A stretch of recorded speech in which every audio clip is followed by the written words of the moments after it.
ვიმსჯელეთ სხვა ავტორიტეტულ ხალხთან ერთად და გადავწყვიტეთ ბრწყინვალების ორდენით, რომელსაც ძალიან იშვიათად ვარიგებთ და ვაძლევთ იმას რამდენიმე სხვა საზოგადოების სხვადასხვა სფეროს წარმატებული ბრწყინვალე წარმომადგენლის დაჯილდოება. პირველ რიგში მე მინდა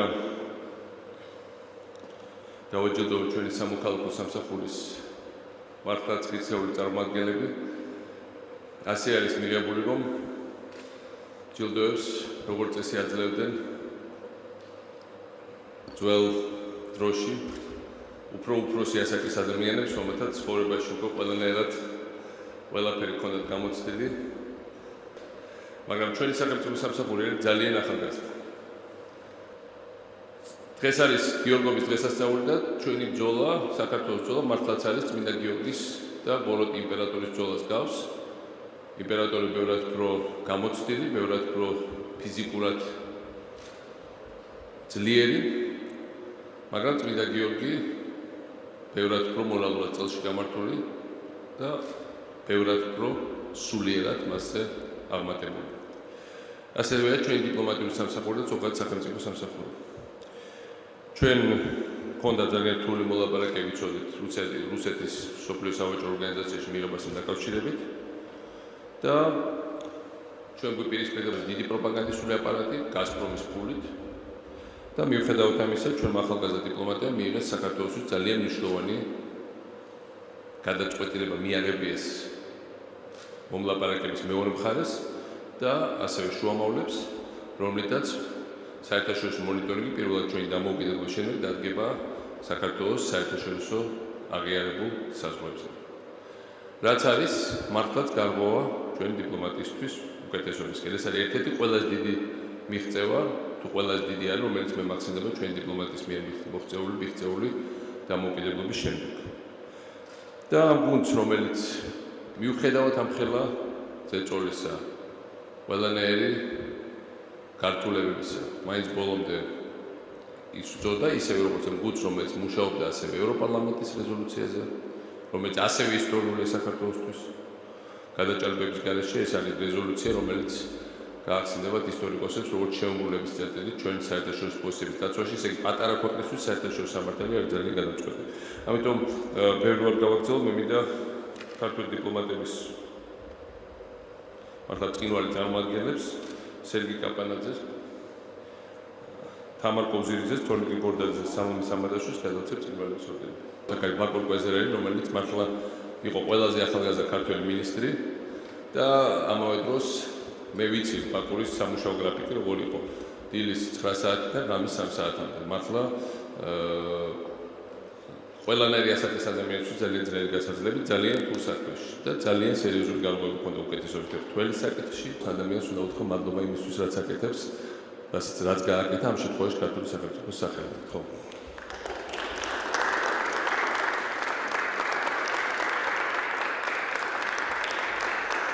როდესაც ლაპარაკობთ იმაზე, რომ თუ რამ ჩაუყარა საფუძველი იმას თუნდაც ამ ახალგაზრდა დიპლომატებს, მე ვფიქრობ, ეს მოდის ასევე იმ სკოლიდან, რომელიც ჩვენ გვქონდა არ მხოლოდ დიპლომატიაში, არამედ ცხოვრებაში, განათლებაში, ევროპული და ზოგადად ცივილიზაციური ფასეულობების გაზიარებაში და ამ მხრივ იყო ყოველთვის რამდენიმე პიროვნება საქართველოში, რომელიც აბსოლუტურად უკვე პიროვნებას საზღვრებს ხდება და რაღაცა ინსტიტუტებად არიან ქცეული.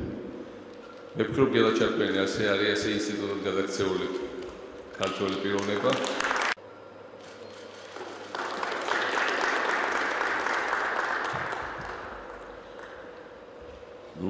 ძალიან დიდი მადლობა მინდა მოვახსენო ჩვენს პრეზიდენტს, ჩვენს ხალხს, ჩემი ძალიან მცირედი წვლილიც აღიარებისათვის, ასე გულუხვი აღიარებისათვის, ამ ჯილდოსათვის.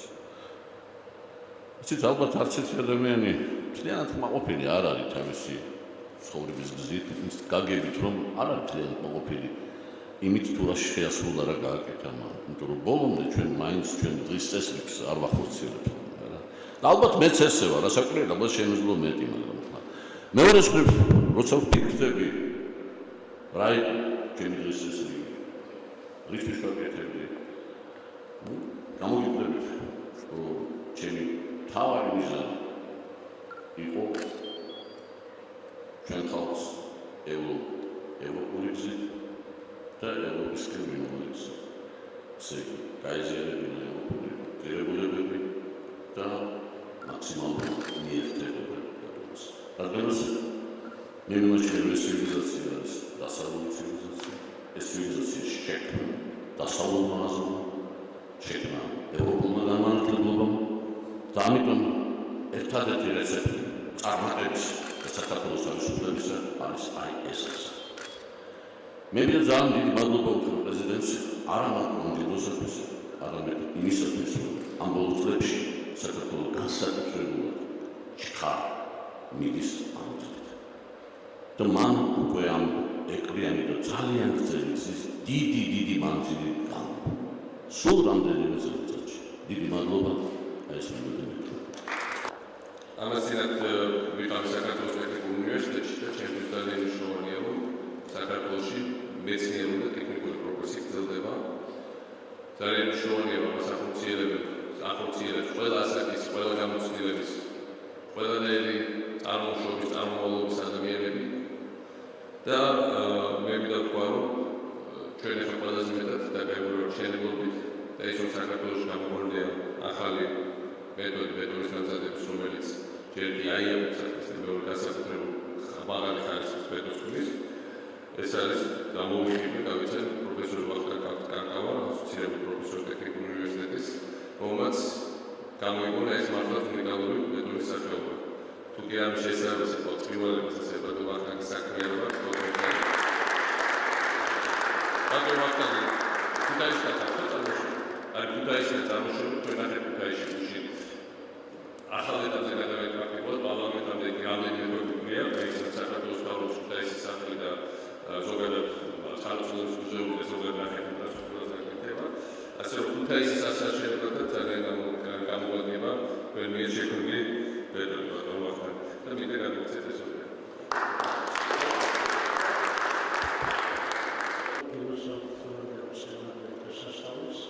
და აი ამ დროს მე როგორც ვთქვა, ძალიან დიდი ჯილდო ქართული ერისა და საქართველოს. ქართული კაცი ოდითგანვე აშენებდა ჭირშიც, ხილშიც, გაჭირვების და რომიანობის დროს და ამით ჩვენ შემოგჭა წლებში. ასევე ძალიან შეიძლება ბოლო წლებში ჩემთვის ძალიან მნიშვნელოვად არის, რომ საქართველოს ავტომატურად ძალიან ბევრი ქვეყანაში გარშემო ასოცირებული ძალიან დადიოხონია. მიუხედავად იმისა, რომ ამდენი პროპაგანდა იხარჯა, მაგრამ გასწრების პოლიტიკას სხვა. უკრაინაში, ბელარუსში, ყაზახეთში, მაშინ რუსეთის ინტელიგენციის და საკმაოზული ადამიანების უმეტეს ნაწილში, ჩვენ მეზობელ სხვა ქვეყნებში საქართველო არის ძალიან პოპულარული ქვეყანა. ქართველები არიან ძალიან პოპულარული ადამიანები. ერთ-ერთი ყველაზე პოპულარული ქართველი კაშკაშა ვარსკვლავი მართლაც მაგალითად უკრაინაში და ყველა ქვეყანაში არის ნინო ქათამაძე.